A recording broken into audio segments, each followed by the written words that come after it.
वैश्वीकरण के समाजशास्त्र की विषय सामग्री के बारे में आज हम अध्ययन करेंगे।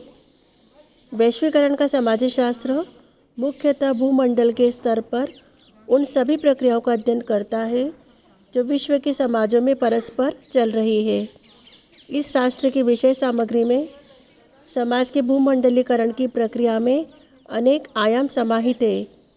वैश्वीकरण के समाजशास्त्र की विषय सामग्री बहुआयामी प्रक्रिया है और इस प्रक्रिया में इस विज्ञान की विषय सामग्री व्यापार, वित्त, रोजगार, प्रवासन, प्रौद्योगिकी, संचार माध्यमों, पर्यावरण, सामाजिक व्यवस्था, जीवन शैलियों, संस्कृतियों तथा प्रशासन से संबंधित विश्व स्तरीय प्रक्रिया है। एक प्रसिद्ध समाजशास्त्री कैसल, उसके अनुसार इस शास्त्र की विषय सामग्री को हम खंडात्मक रूप से निश्चित कर सकते हैं। यह 3 खंड है: वित्तीय, दूसरा दूरसंचार और तीसरा संस्कृति। इसी क्रम में वैश्वीकरण के समाजशास्त्र की विषय सामग्री वित्तीय या पूंजीगत भूमंडलीकरण, दूरसंचार या संचार माध्यम, वैश्वीकरण और सांस्कृतिक भूमंडलीकरण का अलग अलग अध्ययन करना और इनका एक दूसरे पर प्रभावों का विश्लेषण करना होता है।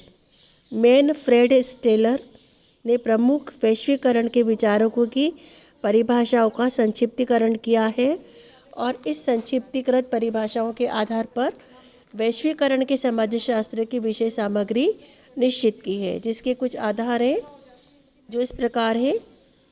विश्व भर में आर्थिक, वित्तीय, व्यापार और संचार के एकीकरण के आंदोलन का अध्ययन। तो वैश्वीकरण के समाजशास्त्र की विषय सामग्री में हम देखते हैं विश्व भर के आर्थिक, वित्तीय, व्यापार और संचार के एकीकरण के आंदोलन का अध्ययन किया जाता है। इसके अंतर्गत हम वैश्वीकरण के अपक्षेत्रीकरण के संदर्भ में अथवा लोगों में परस्पर अधिक्षेत्रीयता के संबंधों का अध्ययन भी करते हैं। इसी प्रकार वैश्वीकरण का समाजशास्त्र दुनिया भर में अपक्षेत्रीकरण की व्यापक प्रक्रियाओं का अध्ययन भी करता है। विश्व दर्शन, उत्पादों, विचार, संस्कृतियों के अन्य पहलुओं के आदान प्रदान से उत्पन्न अंतर्राष्ट्रीय एकीकरण की प्रक्रियाओं का अध्ययन भी किया जाता है।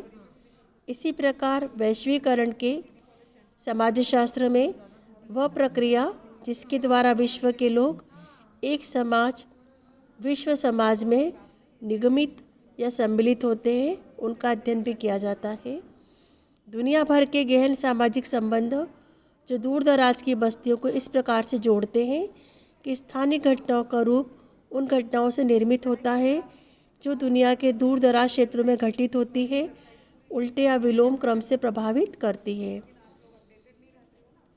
एक अन्य हम देख सकते हैं पॉइंट, वैश्विक अंतर संबंधों का अध्ययन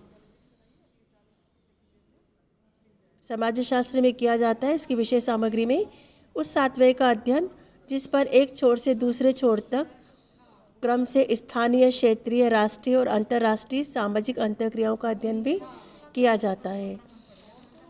वैश्विक संकुचन की प्रक्रिया का अध्ययन जिसके कारण दूरियां छोटी होती जा रही है, दुनिया छोटी हो रही है, लोग आसपास आते जा रहे हैं। दुनिया के एक कोने या छोर पर स्थित व्यक्ति दुनिया के दूसरे कोने पर स्थित व्यक्तियों के लाभ के लिए क्रियाएं करते हैं और उन सब का अध्ययन इस शास्त्र की विषय सामग्री कही जाती है। तो इस प्रकार वैचारिक वैश्वीकरण, तकनीकी वैश्वीकरण और सामाजिक वैश्वीकरण का अध्ययन इसकी विषय सामग्री है। विषय सामग्री को हम 5 आयामों में निश्चित कर सकते हैं, जैसे कि आर्थिक, राजनीतिक, सांस्कृतिक, पारिस्थितिक और वैचारिक। इन 5 आयामों के आधार पर वैश्वीकरण के समाजशास्त्र की विषय सामग्री को हम देख सकते हैं।